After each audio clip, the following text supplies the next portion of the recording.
कहानी है रामपुर गांव की, जहां के मर्द महिलाओं को हमेशा नीचा दिखाने की कोशिश में रहते। अरे अभी तक खाना नहीं आया क्या? मुझे एक और शादी करने की जरूरत है। नहीं जी नहीं, ऐसा मत करना, वरना मैं कहाँ जाऊंगी। खाना लेकर मैं अभी आई जी। गांव की पंचायत में भी फैसले हमेशा औरतों के खिलाफ ही रहते। मैं जो फैसला सुनाता हूँ वो भगवान की आज्ञा होती है। इस लड़के ने अपने मन से शादी करके अच्छा नहीं किया। लड़के को घर भेज दो और इसकी शादी इसकी जाति की किसी लड़के से करवा दो, लेकिन ये लड़की, इसे तो गांव के बाहर निकाल दो। नहीं नहीं जमींदार साहब, ये क्या बोल रहे हैं? ऐसा नहीं हो सकता। मेरी बेटी मासूम है, इसे अच्छे बुरे की समझ नहीं है। अरे कहाँ जाएगी ये बेचारी? कहाँ जाएगी? इतनी चिंता है तो पूरे परिवार का गांव निकाला कर देते हैं। बेचारे पूरे बसे बसाए परिवार को गांव छोड़ना पड़ता है। चाहे जो हो, अगर बेटियों को कंट्रोल नहीं कर सकते तो गांव में रहने का कोई मतलब नहीं है। यहाँ औरतों को दब कर रहना होगा।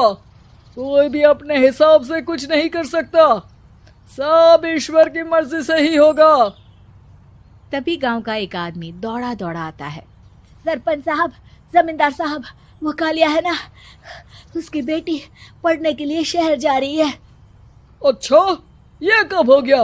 और कालिया की हिम्मत कैसे हो गई ऐसा करने की? लेकर आओ उसे और उसकी बेटी को। बस फिर क्या था, हाजिर हो जाते हैं कालिया और उसकी बेटी सरपंच के सामने। अरे कालिया, ये क्या सुनने में आ रहा है? बेटी को इंजीनियर बना रहा है तू? और ये बता, गांव में तो स्कूल नहीं है, फिर कहां से इतनी क्लास पास कर गई तेरी बेटी? राधा, जो कि कालिया की बेटी है, उसे लगता है कि सरपंच उसकी तारीफ कर रहे हैं। सरपंच जी, मैंने ऑनलाइन पढ़ाई की है, डिस्टेंस लर्निंग से। सभी में मैंने अच्छे नंबर पाए हैं, जिसे देखते हुए शहर की इंजीनियरिंग कॉलेज में मुझे स्कॉलरशिप मिली है। वाह जी वाह, क्या होती है ये? पहले तो ये बताओ, फिर आगे की बात करते हैं। पूरा गांव राधा की बात सुन रहा था और राधा बोलती जा रही थी। तो ऐसे मैं फ्री में एक अच्छी शिक्षा लेकर गांव में जो कुछ परेशानियां हैं, जैसे बिजली, पानी और इंटरनेट जैसी समस्याओं के लिए काम करूंगी। मैं गांव को शहर से जोड़ने के लिए पुल का निर्माण करवाने का प्रस्ताव रखूंगी। मुझे पूरी उम्मीद है कि जल्द ही हमारा गांव भी तरक्की की राह पर चल पड़ेगा। राधा की बात सुनकर सारे गांव वाले ताली बजाने लगते हैं। सरपंच को समझ नहीं आता कि वो क्या करे। चुप रह नादान लड़की, गांव के खिलाफ जाने के लिए तुझे गांव से बेदखल कर दिया जाएगा, वो भी पूरे परिवार के साथ। और हाँ, अगर ठीक से गांव में रहना चाहती है तो ये पढ़ाई लिखाई छोड़ दे। हम तेरे लिए गांव का कोई होनहार लड़का देखेंगे। तभी गांव का एक आदमी बोल पड़ता है। अरे नहीं नहीं सरपंच जी, राधा बिटिया जो बता रही है, अगर वैसा हो जाए तो हम लोगों को पैसा कमाने के लिए बाहर नहीं जाना पड़ेगा। हाँ जी, और ना ही कोसों दूर पानी के लिए भटकना पड़ेगा। हमारे बच्चे भी अच्छी पढ़ाई कर सकेंगे और आगे बढ़ेंगे, ना कि हमारी तरह खेती करते बैठेंगे। क्यों गांव वालों, राधा बिटिया का साथ देना चाहिए ना। सरपंच देखता है कि गांव राधा के साथ है तो वो चुप हो जाता है। वो घर आकर अपने सलाहकार से बात करता है, जो बहुत ही चालाक किस्म का इंसान होता है। अरे सरपंच साहब, आपको बहुत ही होशियारी से काम लेना पड़ेगा। एक बार गांव तरक्की कर गया, यहाँ के बालक पढ़ लिए तो कोई ना पूछेगा आपको। और फिर ये जो बेटा और बेटी है ना आपके, इनको भी आम लोगों की तरह ही जीवन जीना होगा। हाँ, लेकिन करे तो क्या करे? वो ना आप मुझ पर छोड़ दीजिए, बस मैं जैसा बोलूं करते जाइए। अगले रोज सुबह जब गांव वाले सोकर उठते हैं तो राधा के घर के बाहर और साथ ही वो लोग जिन्होंने राधा का सपोर्ट किया था, उनके घर के आगे लाल रंग से कल आऊंगी लिखा होता है। कल आऊंगी, यह क्या होता है? अरे यह तो खून से लिखा है, लगता है कोई भूत प्रेत या चुड़ैल का साया है। चलो सरपंच जी के पास चलते हैं। सभी सरपंच के पास जाकर उसे सारी बात बताते हैं। अरे ये तो बड़ी मुश्किल की बात है। चलो मैं एक बाबा को जानता हूँ, उन्हें बुला लेता हूँ। सरपंच बाबा को लेकर गांव के घर के बाहर जाता है। ओहो, तो ये वो चुड़ैल है जो उन लोगों को निशाना बनाते हैं जो गांव को बदलने का सपना देखते हैं। वो गांव को ऐसे ही संपन्न देखना चाहती है, वो नहीं चाहती कि कोई बाहरी यहाँ का कायाकल्प करे। क्या तुम लोगों में से किसी ने गांव को बदलने की सोच रखी है? तभी राधा की माँ रोते रोते आती है। मेरी राधा घर से गायब हो गई है। अरे कोई तो बचाओ, मेरी बच्ची कहाँ गई?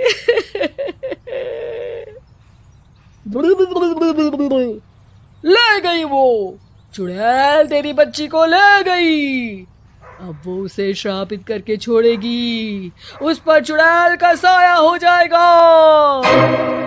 तभी बुरी सी हालत में राधा भी वहां आ जाती है। उसके बाल चुड़ैल की तरह फैले होते हैं और कपड़ों में खून लगा होता है। सभी राधा को देखकर डर जाते हैं।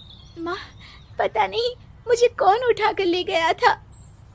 अरे दूर दूर हो जा चुड़ैल, अब हम लोग इस गांव में नहीं रुकेंगे। अरे कैसे बातें कर रहे हैं आप?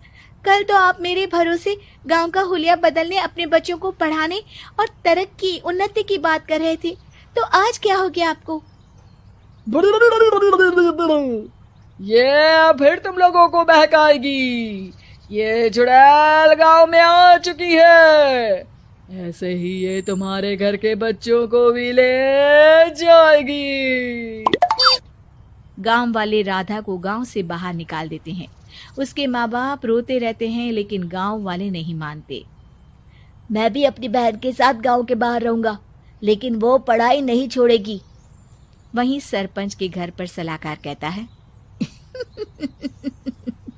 देखा, सांप भी मर गया और लाठी भी नहीं टूटी।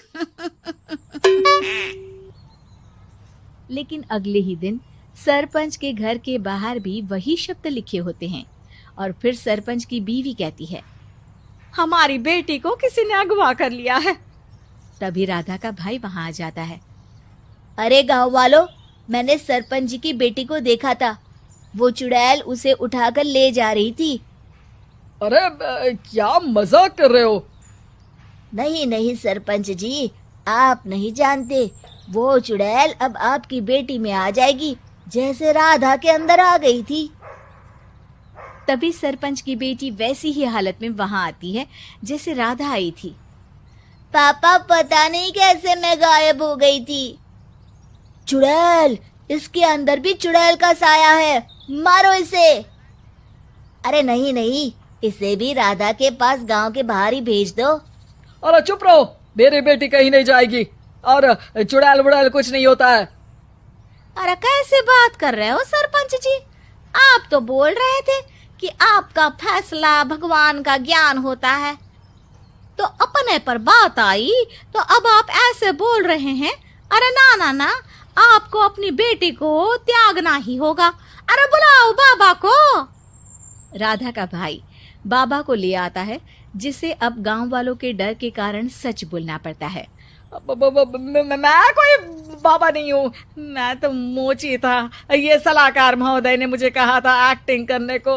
अब वो मुझे पैसे देने वाले हैं। अब मुझे माफ कर दो। गलती हो गई, मुझे माफ कर दो। तभी वहां राधा आ जाती है। देखा सरपंच जी, जब गांव के बच्चे साक्षर होंगे तो आप जैसे लोगों की चालाकी नहीं चलेगी।